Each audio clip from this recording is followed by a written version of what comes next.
Shut up and sit down.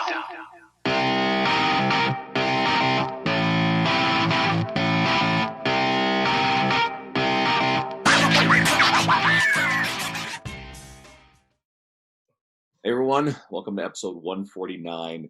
It's the March to 150, and as we announced last episode and on social media, Dean and I are breaking up at episode 150. We are going to, Dean has, it's The Pump, Yeah, we talked about that last time with Jebster Johnson, and I'm going to be, as of yet unnamed, continuing on this download stream. So you'll be uninterrupted, and I'll be bringing the same great caliber guests and hopefully a lot of new ones with maybe some tinkering to the formula. So we'll see. We would love to hear from you, your thoughts about, the last 150 episodes and what you want to see going forward. But one of our favorite guests, one of our favorite friends to talk to, was nice enough to join us on short notice here. So Sam Pogue is back with us today.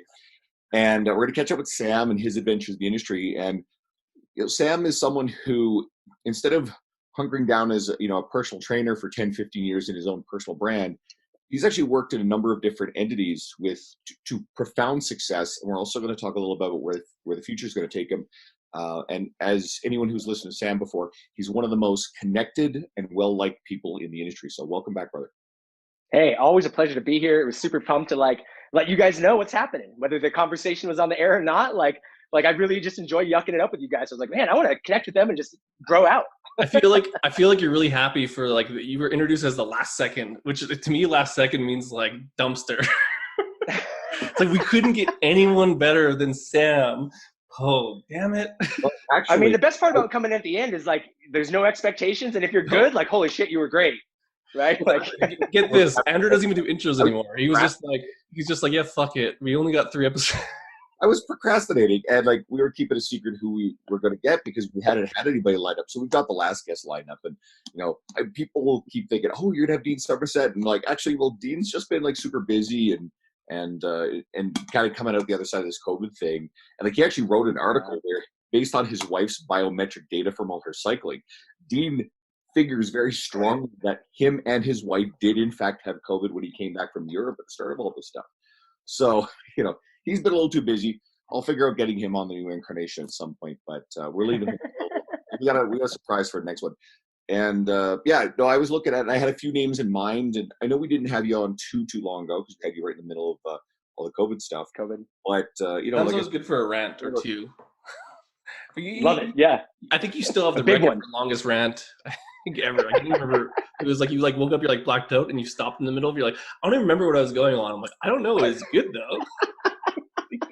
It's usually always good. It's directed at fitness stuff. So that's the only thankful part is at least something valuable comes out at some point during my regurgitation. You have so many experiences that literally you can rip off on all of them, and they interconnect. Have you ever seen Dark, the show Dark?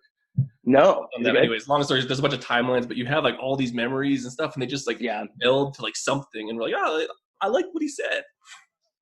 Well, and to kind of cue it from our conversation before we started, I think that's such a valuable skill that so many young coaches can really do is just going out and learning how to have great conversations.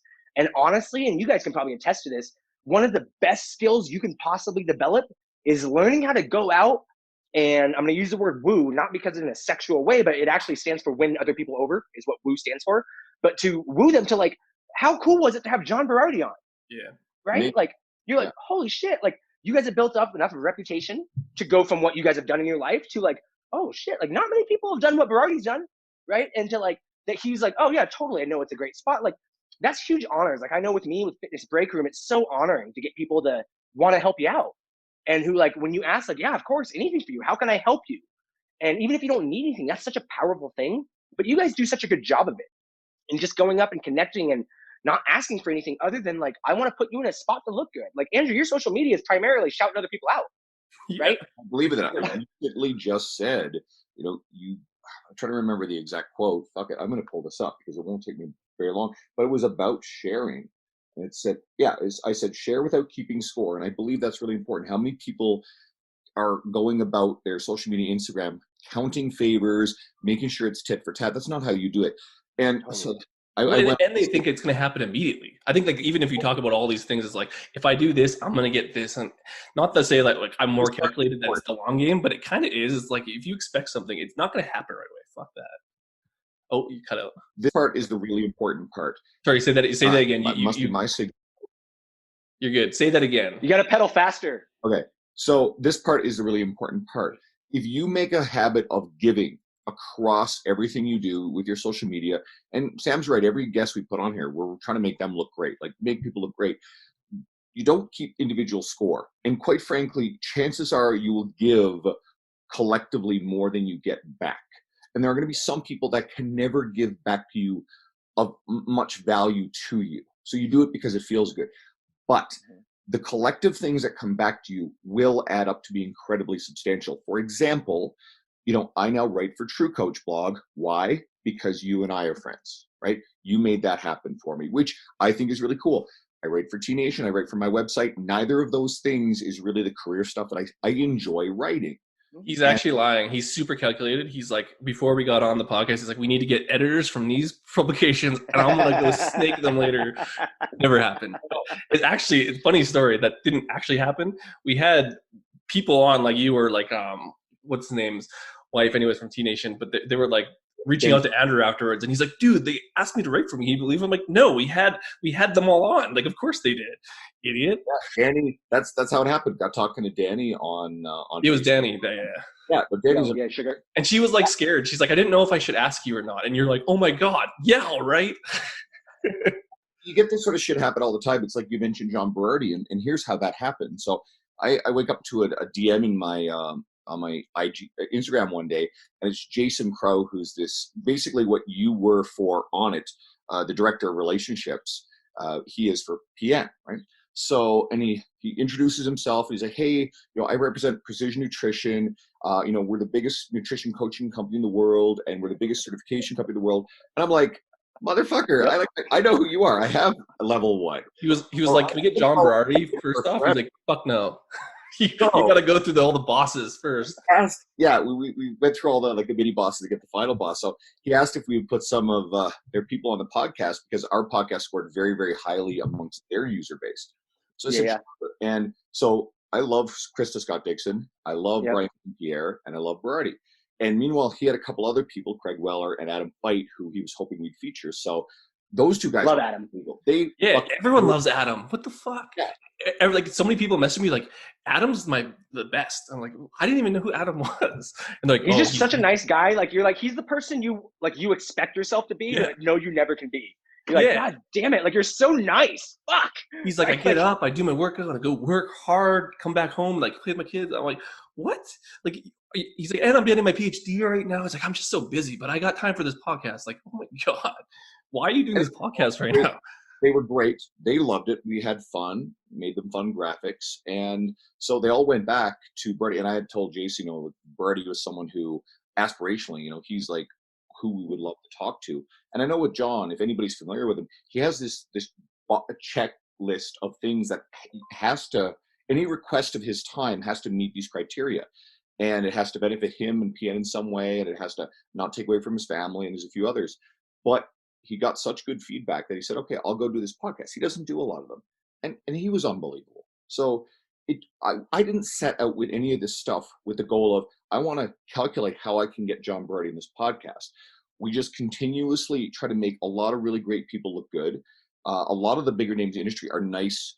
You just ask them. Like I met Martin Rooney the same time I met you, same time I met Luca Hocevar, same time I met a whole bunch of other people. And I've scored a ton of guests just out of that, going to Luca's seminar back then. And I've got a couple more people who I met then. I'm going to get Max Schenk on here at some point or other. And I think maybe there's a question here. How have you, because you kind of networked your way up, and I think that you're a good example of someone who's kind of figured out a way to make money in fitness. That's not necessarily we kind of talked about, it's not the normal route, I guess, quote unquote. Yeah.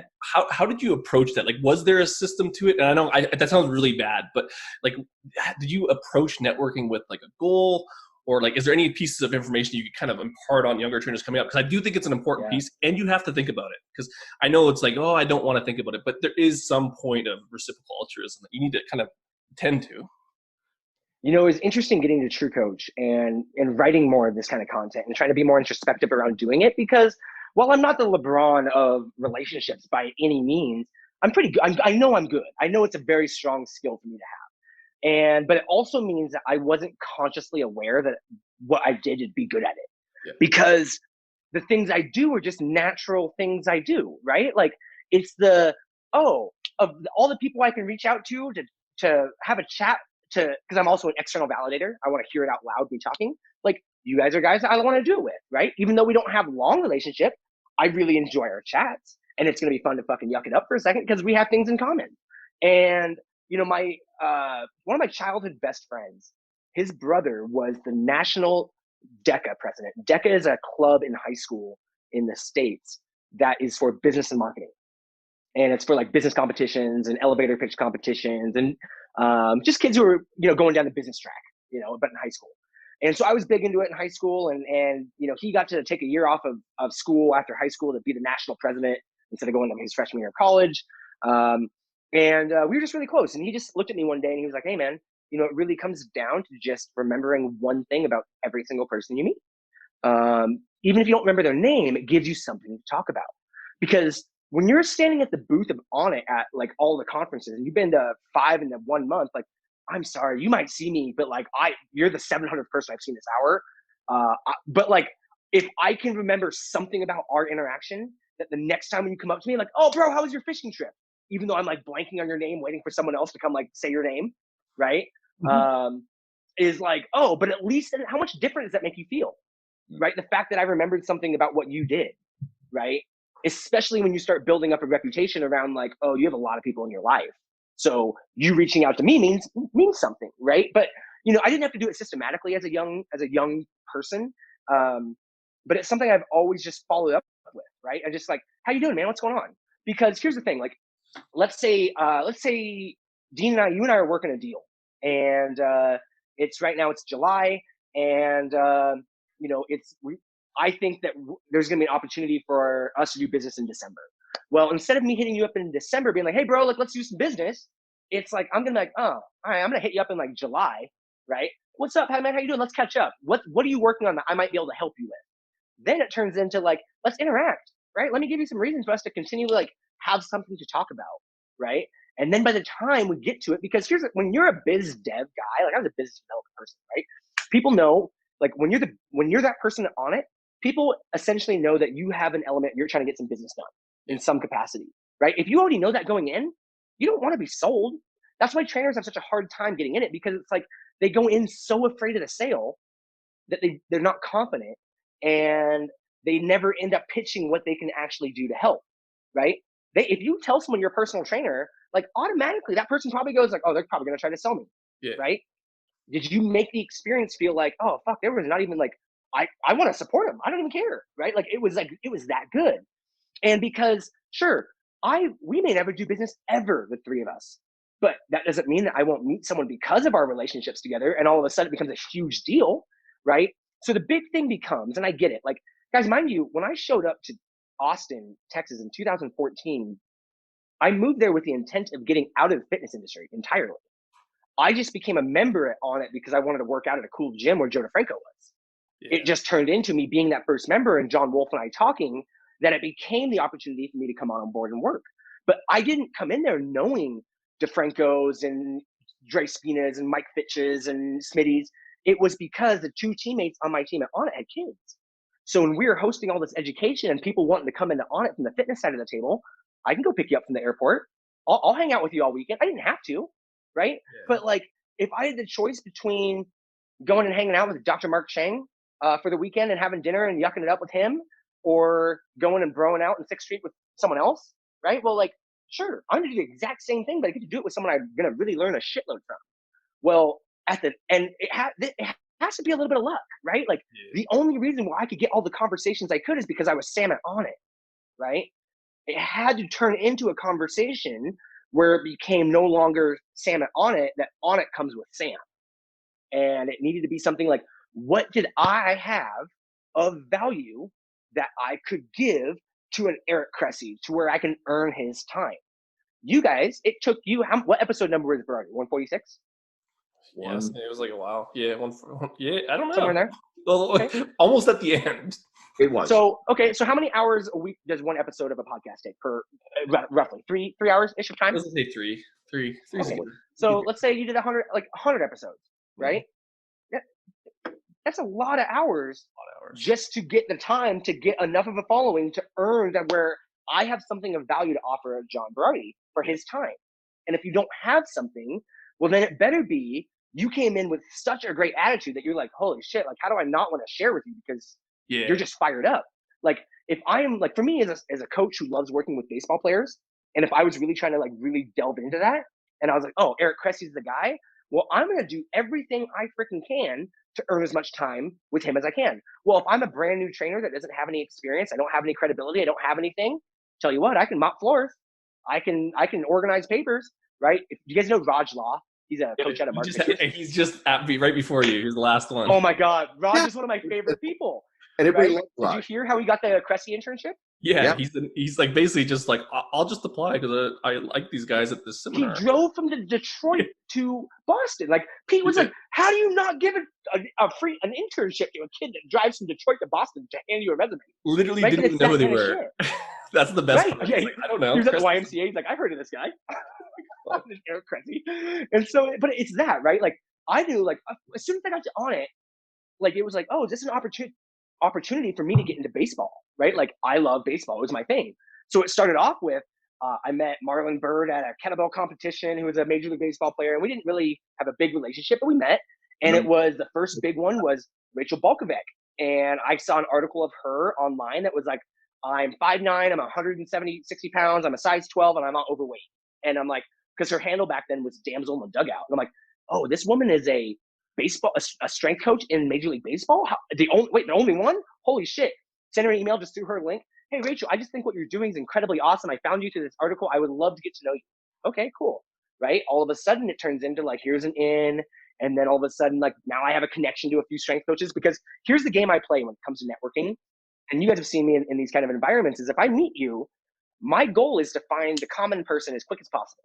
Yeah. Because let's say we're all sitting in a bar having a beer, which I would love to do at some point in time.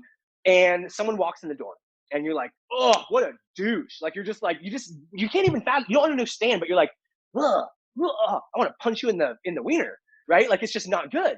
But let's say he takes a sweatshirt off and he's got a Bro Research shirt on. And you're like, bro, do you know Ben? Do you know Dr. Mike? And he's like, oh man, yeah, I was so bummed. I was supposed to go to Costa Rica. Like, I was just, and all of a sudden you're like besties with them and you two are making out in the corner, right? Or, whatever that is.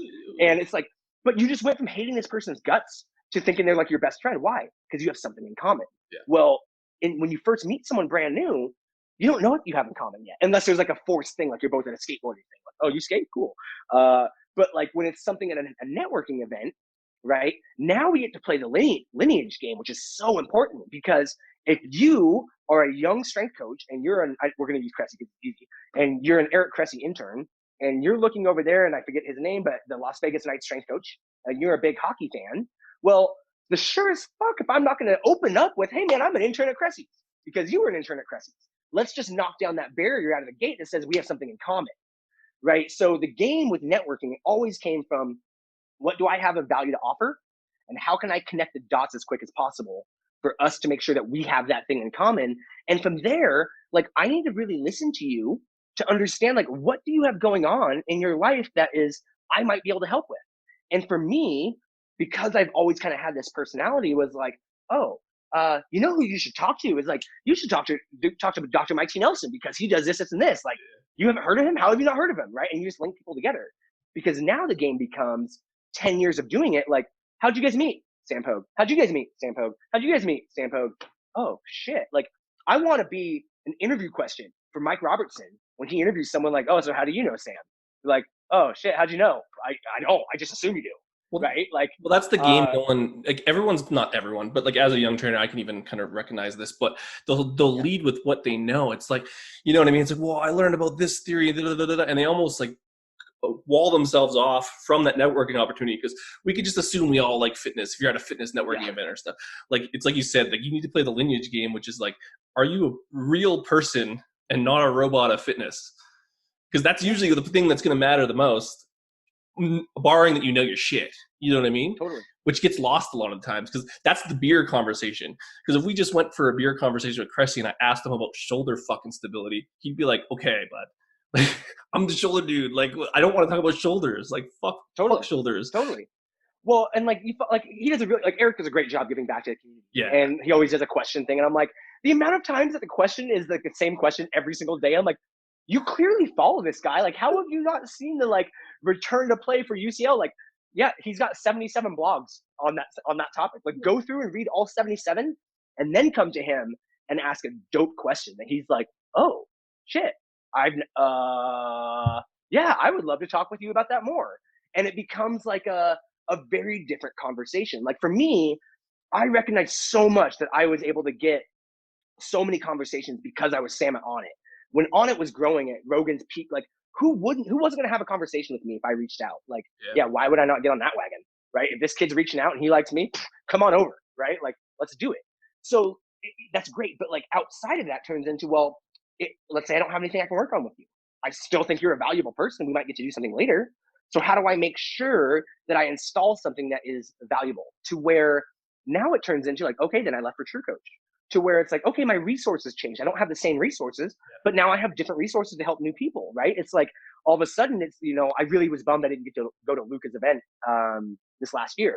And it was the first event, arguably in the last 4 years, that I'm like, I could have gone to, I should have gone to, I have no reason to not go. And I decided to like not go to like take a week off for myself because I've worked 40 weekends a year in the last 5 years.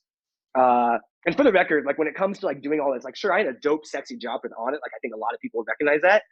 I made less than $50,000 for 75% of my time there. Mm-hmm. So we can sit and talk about like how much money you make, you know what I mean? Like the value, yeah. But like if I told you this is what I got out of it, okay, which one do you change? Which one do you take? Right? Is like, and so, for me, it was such a big thing for me to be so visual of like consistently like being places and working hard, because it's like, I know I just went from being just this dude to like now in the front of the room teaching seminars at Exos and Cressy's and Mike Robertson's, which is like an extreme honor, right? But like, okay, sure, I don't have a master's degree in strength and conditioning. I didn't intern at a bunch of these sexy places, but I dare you to come at me and say I haven't earned my time. Yeah, like, you don't get that if people don't like you, like for sure. Yeah. Like unless you're Eric Cressy and you're like Eric Cressy, if he's an asshole, would still get the job. But like, unless you're Eric Cressy, like people gotta like you, for sure. Yeah. And that just became a huge catalyst for me to like continually visually show that was like I'm everywhere. I would love nothing more when I would get tagged in someone else's video.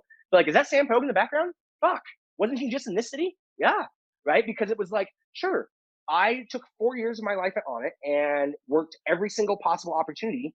But at the end of the day, like, it's easy. A lot of people are like, dude, you should chill. And it's like, yeah, okay, I appreciate you concerned about my health, but like, look what I've been able to accomplish in 5 years, right? Like, sure, I worked every weekend and like I took a lot of certs and whatnot, but like, what else would I have rather been doing with my time, right? I got to say, I've taken FRC 5 times. I've taken DeFranco and Smitty's course 5 times. I've taken Animal Flow 5 times. I've taken Doc Mark Chang's course 3 times, right? Like, and I do it because I want to. Well, this might be a good question too, like, because there's a lot of knock on like certifications and everyone has a fucking certification, but how valuable, and I know you got a lot of them for free, but how valuable for new trainers do you think it's even just to put yourself in a situation where you're going to have the opportunity to have those conversations? Because you don't really get them without going to the certifications, but now everyone at the top saying like they're trashing on certifications. I probably met most of the people in my network generally through either a conference or a certification class that cost a lot of money, but I mean, that's your opportunity. That's your job interview, even though it's not, but it kind of is. Like, you're the dude now.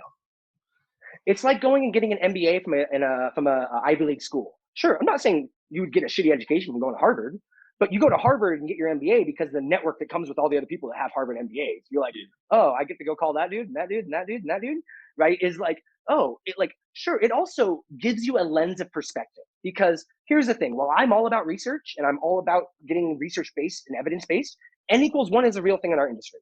And at the same time, like, to be honest, I don't really give a shit if you're into kettlebells, powerlifting, Olympic lifting, body weight training, because at the end of the day, most of it all works. And as long as you're consistent with all the other shit, like, I'm pumped that you're doing something, right? Like, you want to do Animal Flow, so you recognize you have really shitty feet and really bad ankles, so you work on that. Dope, right? Oh, you want to get stronger and you realize you have poor mechanics in your ability to mechanically lift something, so you go through get stronger. Fuck, that's awesome. Oh, you want to go and just like get out of pain, so you do a lot of like mobility work. Awesome. at the end of the day, that gets someone to push into what their journey is. And for coaches, the education is so tough because let's say you come from exercise science and going to a master's or even just a bachelor's, and then you have the weekend NASM kit. Well, we can sit and bash on the weekend NASM courses like oh shit, like it dilutes our industry, right? It's like, it's not the same as going in someone like, I'm not Dr. Mike T. Nelson. I don't take master's level 400 PT classes because I'm bored while I'm in engineering school, right? Like, uh, like that's just him, right? But I wouldn't be in this industry if it wasn't for a weekend course, right? And I think a lot of people come out of it. Like, let's not ignore the fact that a lot of trainers who came from like the science side of things were nerdy fucking bio majors or science majors that just happened to, instead of getting into molecular biology, they got into fucking lifting weights because exercise science became a thing in the 70s, right? So it became like, oh, I can bro out and have like, and still like be sciencey, right? But at the end of the day, Dr. John Russell's a super nerd, right? Like, homie loves fucking science, right? And he got put into a scenario where he had to be present and do content, do all the other things. But for coaches, what I love about CERT is it teaches you a lens of perspective to attack a problem and think, right? If your first perspective is FRC, then you're going to look through the FRC lens and everything is going to come from a capsular focus. If you're going to be a power lifter, you're going to look at everything from a periodized programming and mechanical stress solution. If you're going to be a body weight person, you're going to look at positional access and plane of motion as probably your primary lens of focus. And at the end of the day, that's why all the diets work, is because everything works for a minute, right? Like, it really, like, oh, you're a vegetarian, you lost a bunch of weight. Well, you went from eating McDonald's every day for 6 months to eating vegetables 3 times a day and going on a walk. So that's 1,000% more. Now, if you stick to it, that's a whole different moment. But for coaches, it's the ability to critically think, to learn the rules like a pro, so you can begin to treat the game like an artist. Like, I love having the ability now to where, okay, like, so Jake Arietta, who I've talked about, I've trained before, loves to move. Some days we'll train in the morning. I'm going to text, hey man, let's push back an hour. I'm going to play tennis with my wife for a couple hours before we lift. Well, okay, this dude's one of the highest, most decorated players in the game. I don't tell him, no, don't go fucking play tennis with your wife the 2 months of the year you get to hang out every day. And I'm not here he doesn't want the experience of like, I just want this, this, and this. It's my job to make sure I fit what I know into his day, right? So he'll go play tennis, and then we'll lift, and then he'll go throw a bullpen, right? So it's like, okay, well, I might have had a max effort lower body day planned because it was a high stress day. Well, he just took out, let's say, 6 points of stress on a scale of 10 playing tennis for 3 hours, right? So it comes into like, okay, well, I still want to work some patterning and stress. I love that I have tools like Animal Flow and FRC and on it to like, oh, now I can still give him a great experience, hoping to get what he wants, but I'm not stuck to a married to one methodology. But when you're a brand new coach, I love for you to have the ability to say, okay, here's the solution, here's the problem, here's how I attack it, right? And I came from, and you guys are going to understand this because you do as well, is my first lens of perspective was the DeFranco, Smitty, J. Ferrugia, mechanical stress, progressive overload, get fucking stronger. That solves a lot of problems down the chain. And in the early 2000s, that was the game. The mid 2000s, 2008 is when I got into it. And so that was very much the message that we were just coming into the functional training era, right? Move through full ranges of motion. So I came through that. So I feel very blessed that while I went to On It and pushed a lot of clubs and kettlebells, my first lens was going and pushing a barbell. So a strength coach who wanted to come argue with me about like, why would I use this club instead of a barbell? It's like, well, let's go play the game, right? I can go deadlift with you. I can go bench press with you, but then I can walk on my hands and I can push this club and I can do all these things. So for me, it was just giving coaches a lens to like, hey, here's a system of a way to attack a problem. Get really good at this to where you can actually get good at coaching, to where you go, oh yeah, I need something else to get them better. Like doing cars is not the only thing that is going to help that person get better internal rotation of their hips. It's a great solution, but that person won't do their homework on the side. When you don't learn that skill, like even the evaluation part and the system part, and even if you look at a career thing, it's like if you take the lens out, and you would have used that, that's why you took all the courses, but how did these things get built to then create other stuff? And then you can kind of pull from that, because you can basically, but it's really hard to tell someone new to it. You need to go 100%. In and kind of adapt and learn. That's why you took FRC fucking 5 times, because like the first time is real difficult. I don't know, Andrew, you had something to add to. I know you were like doing this.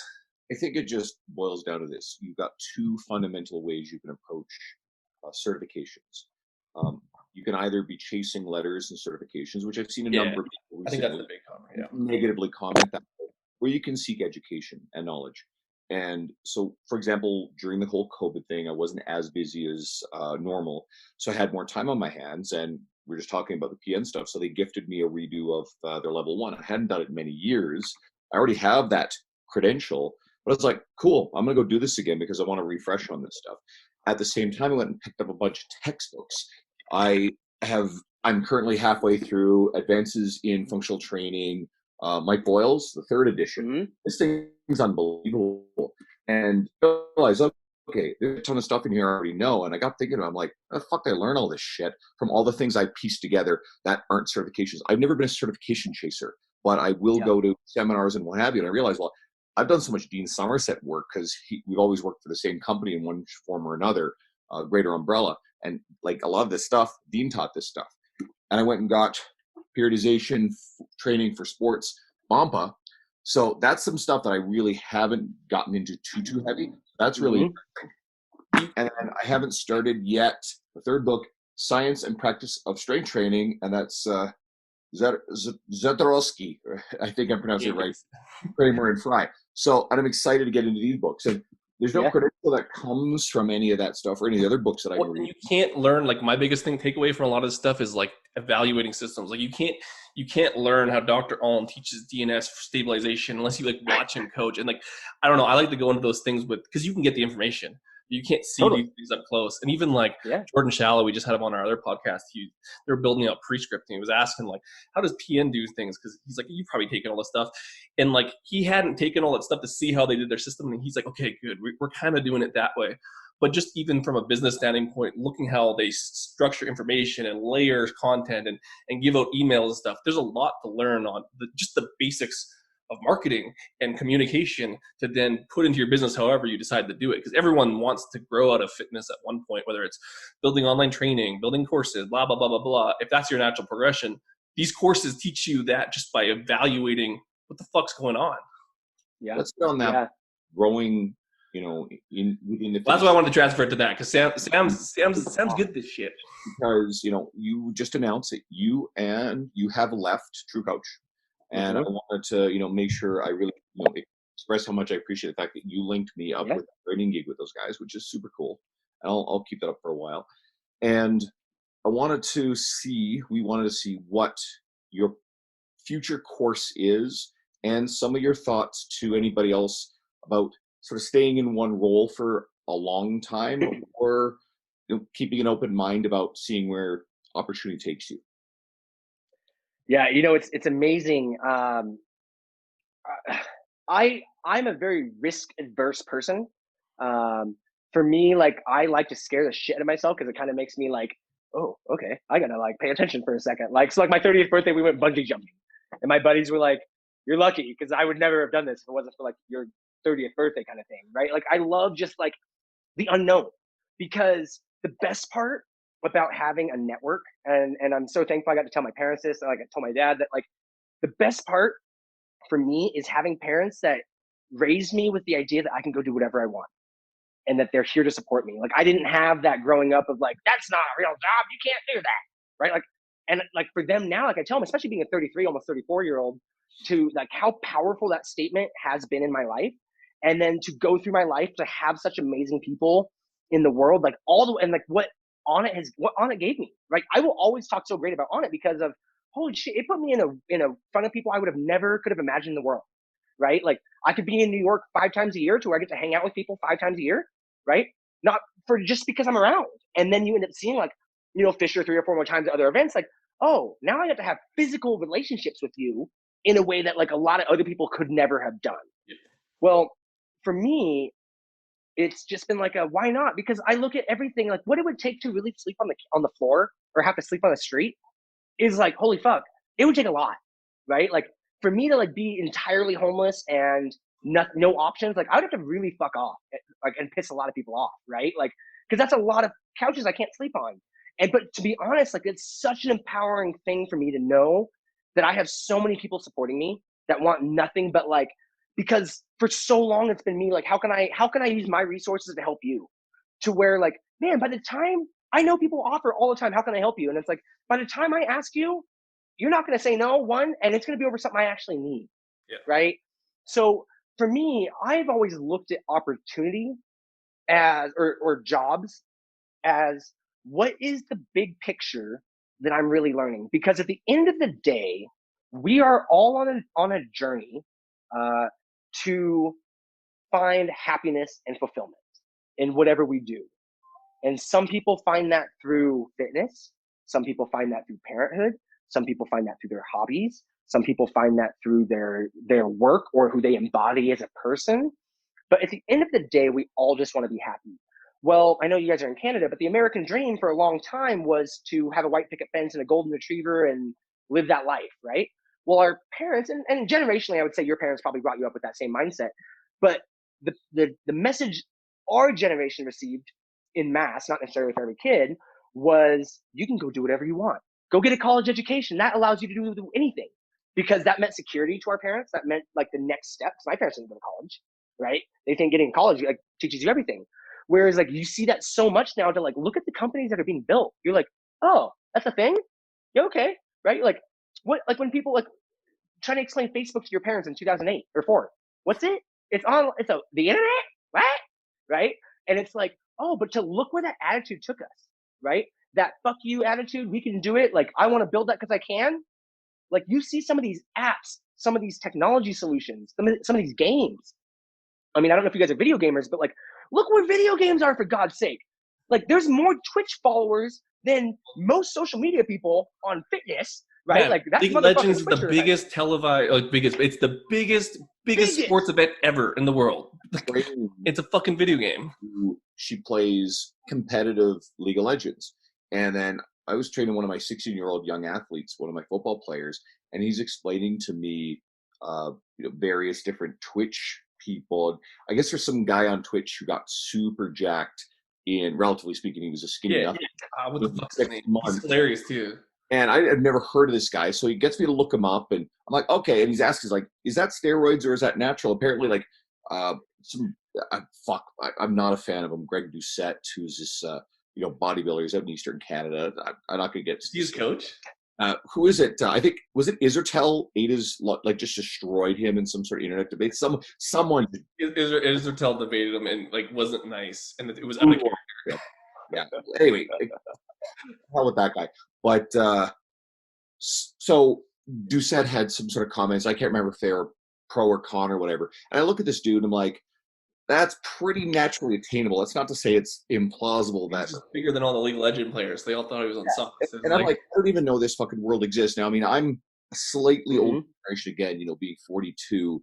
This stuff is crazy. But yeah, you have all these people making fuck tons of money from playing games, the combination of social media, or like the social media influencer thing. I'm just like, yeah. That's a narrative. And that 100%, right? And that's the thing, right? Like, it's hard not to be the crotchety old man and be like, oh, in my day, that wasn't a thing. And then to think like, oh, because you see, like, it's common amongst internet marketing of like, you need to have your bio. That's your storefront. What do people know you for? Yeah. And it's like, you see some of them on Facebook where it's like, I help middle-aged men eat pancakes with their right hand instead of their left hand. But you're like, they have beautiful marketing. And you're like, wow, I bet, you know what? Shit. I've never really thought about eating pancakes with my right hand, but you know what? Fuck.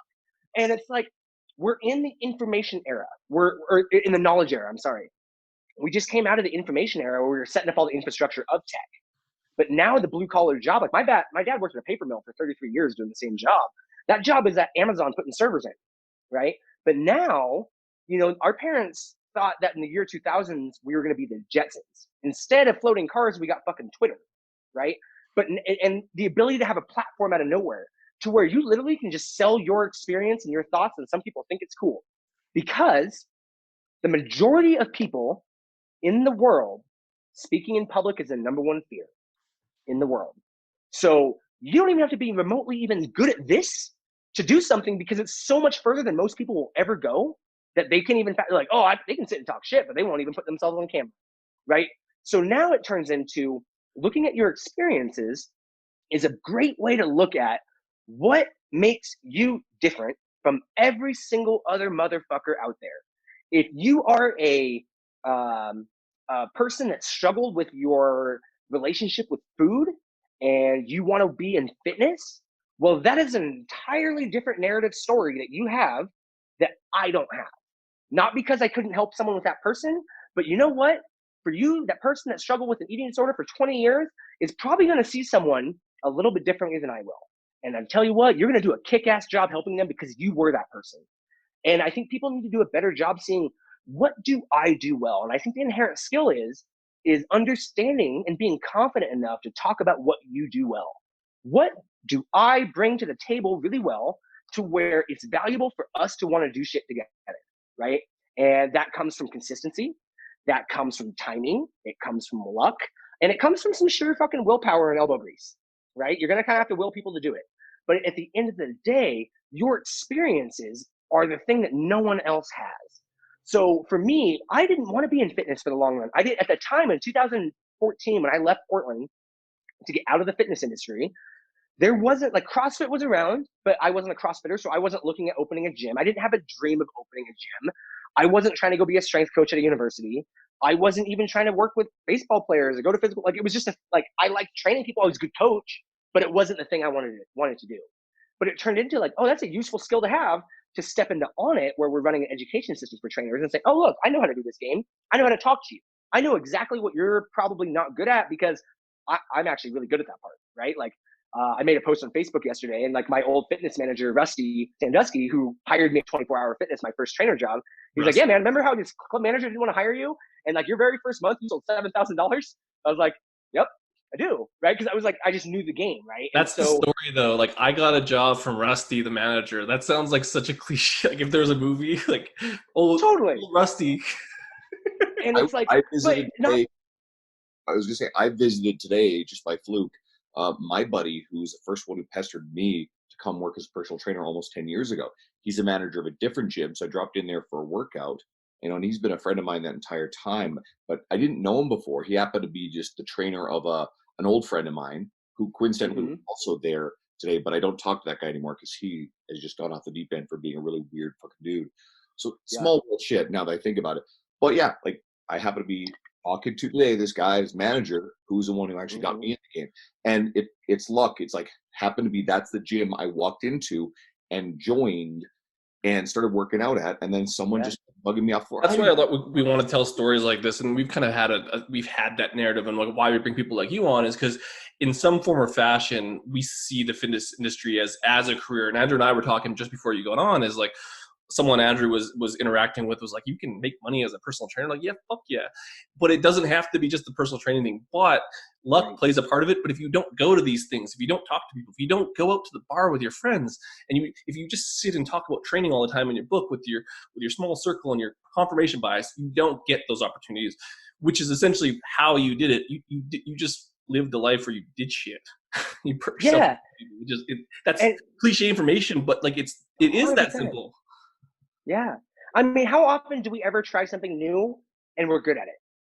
Very few, very seldom, right? Sometimes you're magically okay at it. You realize quickly there's a learning curve.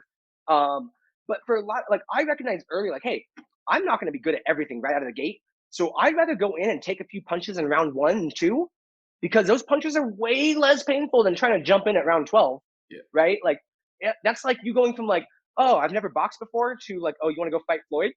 Good idea. You'll do great. Versus like, let me go through and learn boxing a little bit. At least like maybe it won't hurt. I can know how to put my hands up. So I think for a lot of people that, we get scared looking for the right time to make a move, or we get scared or worried about whether it's going to work out. And it becomes a moment where you have to trust in yourself to say, this is what I fucking bring to the table. This is who I am.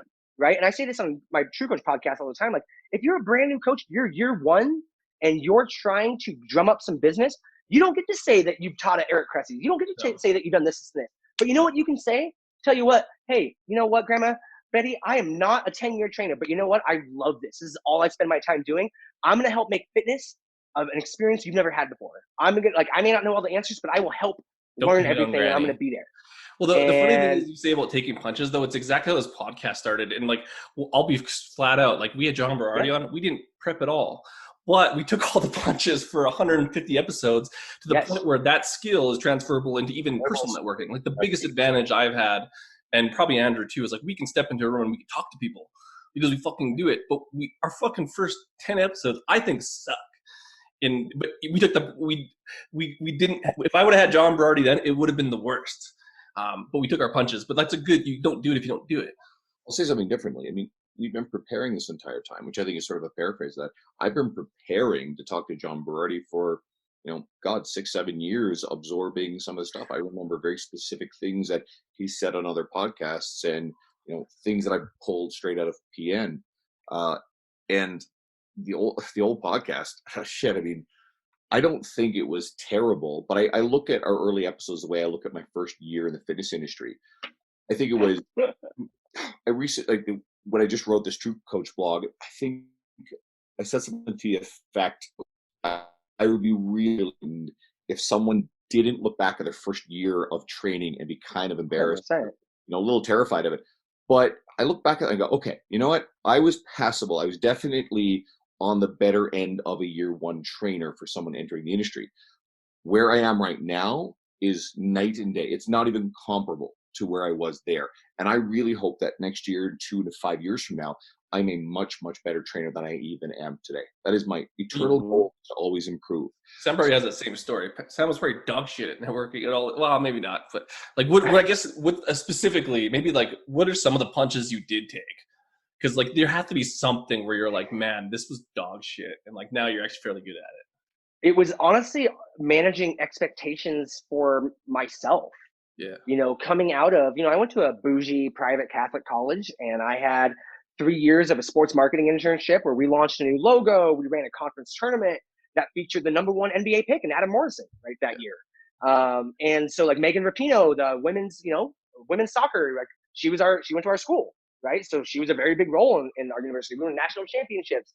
So and as a big sports fan, I thought coming out I was going to be in baseball. I was gonna run sports marketing for Nike. I'm gonna go golfing with Ken Griffey Jr. and talk about what do you want in your batting gloves, bro. Like totally, that's where I was. Like I don't look at anything that I can't do it. It's just a matter of me making the right moves to make that happen, and I'm willing to sacrifice things until I get there. And coming out of school in 2008 was a shock to like, oh shit, you can't get a job because like my parents didn't go to school, so I didn't come out knowing how to like go get a job. I didn't know like what kind of positions I should apply for. That an accounting job at an accounting firm, I can get a marketing job as a director. But like at a marketing company, I'm an intern, right? Like you don't know those things coming out. And so being forced to take a job at 24 Hour Fitness where I'm watching a lot of my friends, even amongst the recession, get great jobs, right? Like, some of my friends in my college, like Becky runs all of retail planning for Nike. Doug got his bachelor's in mechanical engineering, then got his master's in aeronautical engineering from the Air Force Academy, then got his MBA from Harvard. Right. And you're like, right. Like I just have some friends that do some dope shit, and like our college, and for being a really small college and so for me, like I had a lot of guilt around like, fuck man, like I fucked off a lot in college. I partied a lot. Right. Like I was good at connecting and having great relationships, but I wasn't going to go to grad school. So I wasn't concerned about 4-pointing. I was concerned about having experience. And so then coming out, it was like a big thing, like, fuck man, like you got to take a job selling membership at 24 Hour Fitness. Your boss is 19. Right. Like, you could have got this job out of fucking high school. Because my biggest fear being me, because I've been this fucking person my entire life, right? Like, you don't think I could have sold candy bars for a baseball team as a kid? Oh my God, walk up that little old lady, like, oh, you don't want to support our baseball? Like, you just guilt her the shit out of her to buy some candy bars. Dude, this is so funny. Like, you're telling the story. So how similar does this sound? So I got a Bachelor of Commerce degree back in Memorial University of Newfoundland. And not too long ago, an old classmate of mine, great dude, he messaged me, just put comments on it, and he's like, loving this stuff I'm doing. He's one of those quiet followers, and I didn't realize he was there. Mm-hmm. Oh, and man. He made jokes about how I made a joke about how divergent my path was from all of our business classmates. A lot of them went into corporate roles and various stuff and grew up. Mm-hmm. And I took a very divergent path. I owned a nightclub for a while, and I washed out of working for one of the banks up here as one of their personal bankers. I hated it. And I did bar security, and I worked in a casino dealing poker. And all of a sudden now with my career and, income and what I'm doing, I'm thriving with a private business. I just took a really windy path. So we are talking about that. And he made the Mhm. point, like, man, you seem pretty happy. And he made some like just self-disparaging jokes. That's his humor about kind of where he was. And I Yeah. realized, like, I took a weird route to get there, but it all turned out really, really good. But it was definitely a very different path than what I saw a lot of my classmates. And I think for a while, I looked at them and it's same your reaction, kind of head down, like, oh man, like, fuck, what have I done? But now I look back at it and go, fuck man, hey, it all worked out pretty good and I am so happy with the direction. So I can relate Yeah. to your story.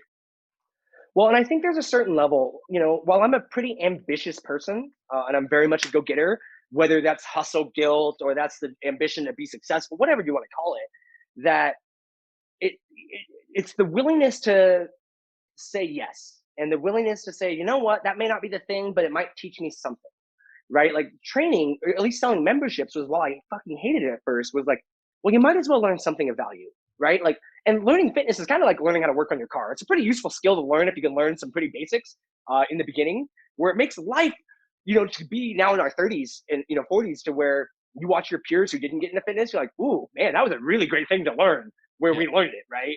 And at the end of the day, I think a lot of people expect to learn the thing and be done, as opposed to recognize that life is just a series of continually learning and getting shittier and better at other things and developing more and more perspective. And to have a life where you just keep saying yes to things, like I have a massive fear of commitment, in that I don't want to get stuck and have to say I regret doing something. I regret not studying abroad in college, because the life you live at 21 in France, where you are willing to sleep in a hostel and on the train, and you're going to live for $2 a day and get drunk every day, whatever, like that, I don't want to do that now. But No. at 21, I would have loved that life, right? To where I don't want to say no. So for me, I'm reading Greg McCowan's The Essentialist right now, Essentialism. Love that. And for me, like I realized, like, oh, I'm always just kind of like a sorcerer. Like I want to evaluate big things and then I'll go hammer.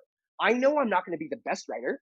I need to get good enough to be good, but I'm not going to go become the best, right? Like, and just willingness to know exactly what you're good at. And going back to the conversation, like, know what you bring to the table, right? This is who I am. This is how I can help. And establishing that confidence in yourself allows you the confidence to walk in the room and like, reading that book, people, like, I didn't realize people were fearful of raising their hand and saying their opinions in a group. And I'm like, oh, I've never felt that, right? Because shit, I'm going to impose it on you if you don't like it. Because that's been, but early in, I made this post recently with all the Black Lives Matter and the social justice stuff going on, that, like, for me, I grew up in a very white town, very low income white town. And as a kid, I got made fun of in kindergarten from this kid, Michael. He used to make fun of me for my face looked like a cookie, and I was Chinese, even though I'm Korean. I have a flat face. And my dad's so funny. And I went home crying one day, and he's just like straight up like, why are you even mad? You're not even Chinese. Just tell him you're Korean. And I was just like, oh, okay. Right. And so, like, from that kind of attitude, I realized, like, wait, this kid doesn't have any friends. I have all sorts of friends. Why do I give a shit? Like, this kid hangs out by himself in the playground, right? And I'm going to go play basketball with a cool kid, whatever. And it was that kind of moment to where I also realized that people inherently are not confident, right? Because my mom was a youth minister. So I was around a lot of high school kids early, right? Yeah. And I watched social dynamics. And it was so interesting at a young age to be, the kids that came around at 2 o'clock after school, not the kids that came around at like 6 p.m., right? There was just different groups. And for me, I didn't always want to be the little annoying kid that had to be around, but like I wanted to be one of the boys. Like when you're gonna go sneak up on the roof, I want you to know I'm not gonna rat you out to my mom. Let me up on the roof with you. And that taught me such great skills of learning how to connect Yeah. and listening and learning and knowing what your social dynamic and what you do really well in the role, to where you can step into a conversation and, you know what, I'm not John Berardi, but to tell you what I do have, like, I have a lot of experience doing this, and I'm going to do this. Like, this is what I do well and where I'm at right now is I'm going to deliver a great conversation for someone that's really killed it in the industry to a lot of people. And I feel that I've earned that through the 150 conversations you did prior, right? And that's a magical thing, and you know what you're good at. And so for people, willingness to, like, I'm not happy, let me figure out the next move, right, is something that I would love for more people to do. And I'm so grateful that that mindset for me was, you know what, like, all right, I hated doing membership sales, but like I was in an affluent area and I can meet a lot of people. Let me just see what I can do. All right, cool. Finally got out. But like I also picked up powerlifting and Olympic lifting and strongman competitions during that year. Finally got out to go work at an action sports company. Got fired 2 months in, went back to fitness because it was the thing to do, right? Oh, do that for a couple years. Oh, kept trying to get out and that wasn't working. Let me just move across the country. Oh, I'm a first member on it. Let me just start working there, right? It was like, it was never a thing. It was just the thing to do at the time. Like when I moved to Texas, I fully was ready to like be out of fitness. I was trying to get into territory sporting goods sales for like Rawlings, Louisville Slugger, and it wasn't until they just wanted me to move to other areas in Texas. And then I just looked at John Wolf and I said, "Hey man, what would it look like if I came on to work here?" And he goes, "I don't know, pitch me something." I was like, okay. So I come with him and I found it recently. It's somewhere in my office. And I wrote up this thing. I was like, oh man, I'm good at talking to people. Like, you guys are trying to grow. Like, I'll just be a territory rep. I'll put a bunch of maces and kettlebells in my car and I'll drive around to every CrossFit box and promote on it. And he was like, no. And I was like, oh, well, I'm really good at talking business and fitness. And he's like, oh, there you go. Right. So it was about finding like, what are things that you have experiences in that you can take that experience and add value to whoever you're with, where you're with at that time. And continually, right? For me on it, I didn't have any value. I hadn't been running successful gyms. I hadn't been training. Like when I got to on it, I wasn't there to train people. Like hello at on it and info at on it came through my email, which is thousands of emails a day. So when like affluent people came in, I was pushing them to the other trainers, right? It wasn't until I started sourcing my own people that it became like, oh no, let's have Sam train them, Yeah. right? But it was this constantly knowing about what you do well. I'm like, I know I can talk business really well, right? It was us rolling into Exos where we're starting the conversation around can Onnit be the supplement provider for Exos, right? And I'm talking to one of their executives. I'm like, oh yeah, and I start spouting off number growth and consumer habits and trends, and he's like, oh, we're gonna have a very different conversation now, right? Because I wasn't Sam, a trainer that's just kind of like good at talking to people. It was like, oh, you can speak for the company, okay, right? And that became, because that's what I know I do well, right? But if I don't take that opportunity to be confident in myself and run with that deal doesn't come through. And if Exos doesn't come through, I don't get the golden ticket where it's like, yeah, Sam, go be you for a year and go travel the world and be whatever you want to be. Well, I think that's where luck comes in, but it also comes down to, we talked about this, I think with John, was like, if you kind of mimic what everyone else is doing, you just become a shittier version of them. But that's also tied into that thing of people aren't confident enough to be themselves and kind of evaluate their skills and then kind of go out on a limb. Because you basically have to go out on the limb, like you're saying, put yourself out there. They could have totally shit on you and you could have fucked it up too. What? Yeah. Like that's taking the punch. Yep, that's it, right? And like even True Coach, like get there, like, oh shit, like we already ran a heavy paid strategy with our marketing and pushing Facebook ads, right? Like, hey, all right, I'm gonna be a writer. I'm not a writer, but that's the thing that we need. So I'm gonna bank my job in becoming a writer, and I'm gonna have to focus on getting as good as possible, right? I only had to get so good because I had copywriters who were awesome, like Gina Florio. But that was a game where it's like, sure, okay, I love now that I enjoy writing. I wouldn't have a daily blog ever, but like I now like processing my thoughts that way, and it gave me a skill set that was not a good one before. So that, like, we're constantly taking like this sounds so fucking cliche, but like life's the fucking balance beam with buckets of water, right? And you know, you have your family bucket, you have your friendship bucket, you have your fulfillment bucket, you have your money bucket, you have your Like Boyle. relationship bucket, and you have all these things, and not your buckets aren't even the entire time, right? And sometimes you put more water in over here because you think that's going to help you, and it's like it's not an equanimable, equal. There we go. A walk. It's like a constant sprint of like just teetering and like hoping not to eat shit. And it's like, oh, well, I'm not good at that. I better go get good at that. And just before we close up, because I know you got to go I want to say that you just made up a word. Equanimable. Equanimable.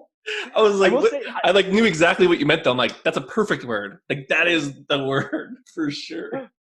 I've been trying to learn how to talk. I've been going through this deep journey with my sleep, and it started off with Lucy Hendricks posted a video on like sleeping and breathing and allergies, and so we started talking, and then she put me in touch with Zach Couples, and so then him and I started talking a lot of upper airway stuff, and so then he was like, hey, go see an ENT specialist, ear, nose, and throat, and so then I go, and the way the nose works is there's like 3 valves essentially that go in, and there's they're called terminants, and what happens when they get inflamed, there's less air for them to come through. And so essentially mine were all inflamed. So they take a soldering gun basically and burn the tissue down to create more space. Yeah. And it was like, oh shit, air. That's a whole new ballgame. Well, also come to find out, I had a bone spur that covered my entire right nostril almost, and my right nostril is 25% smaller than my left. And so then going through, then I'm a teeth grinder my entire life. I went to an orthodontist, and now I have this device in my mouth that's spring loaded that's pushing my upper palate forward. Did he do the crazy And PRI cranium shit? Because then there's like the whole like, if this is situated this way, your left nostril doesn't work out, and then you got to get molar contact points. Like, it's fucked.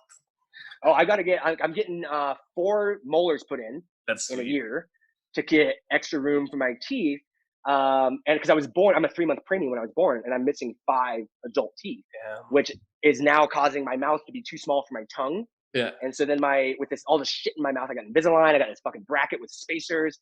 Then it's been this process of learning how to talk again. But like, it's so funny because people will be like, damn, it's so brave that you're getting that done. And I'm like, why? The other option is me not sleeping well the rest of my life. Like, what? Well, and systemic What do you mean? stress. Like, do you track metrics on that? Like, did your HRV go up and like your heart rate go down with all that shit? Dude, my sleep, how it started was like, so I started working with Mike T. Nelson because I did the Thorne at-home pee sleep test. Yeah. And it was like, oh, your melatonin is non-existent at night, and your cortisol's jacked, but your cortisol is non-existent in the morning, and your melatonin is really jacked. And I'm like, oh, sweet. My body does the exact opposite what it's supposed to do.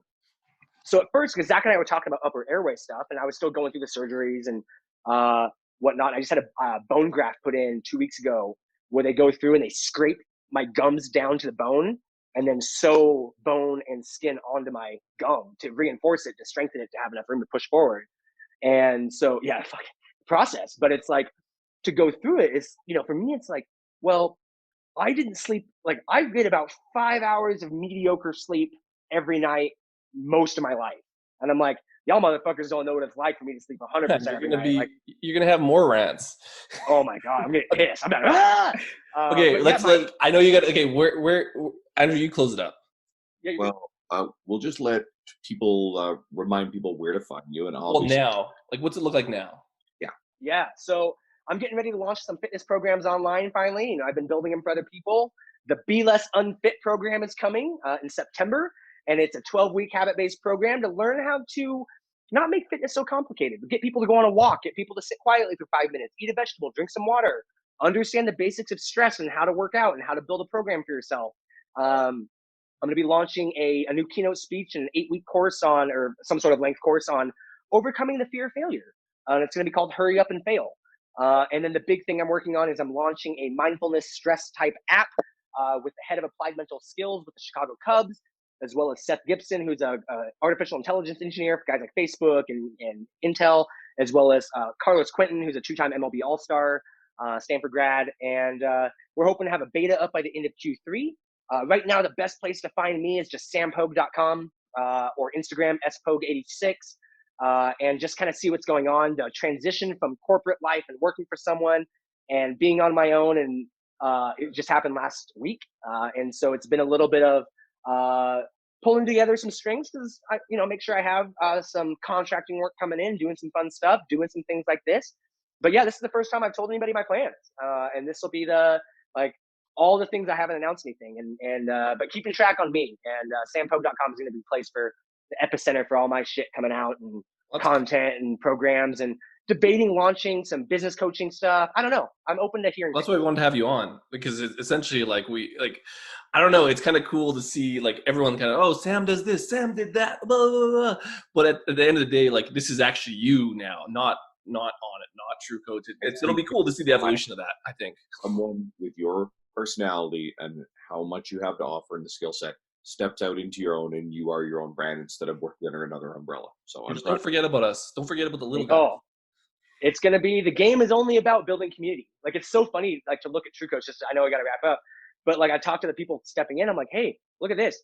There's still, even without me, y'all are still putting out 4 articles a week that aren't even self-generated, that are generating a shitload of traffic. And I'm like, so yeah, y'all actually won, right? Like, look at that. You're getting great writers coming in, contributing, and like, the machine is still moving.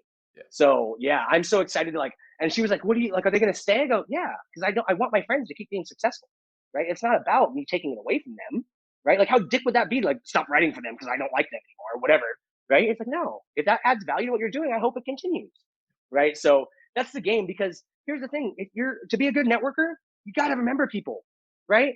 Hey, what's up text, hey, how you doing, what's going on, how you been, goes a long way, even if they don't respond, right? But build that network by just building good fucking relationships with people, and it'll solve a lot of problems in life. And all the listeners who will be checking this out, guys, Sam's been on. Bill, this is your third appearance with us, so go check those out and dig into more of what he's doing. We talked a lot about John Berardi. Go listen to that recent one if you're just brand new to us. And Sam, I can't say how much I wish you the best of luck, but I'm not even worried about you. I know you're going to crush it. So, guys, thanks for tuning in. And you mentioned networking and stuff too.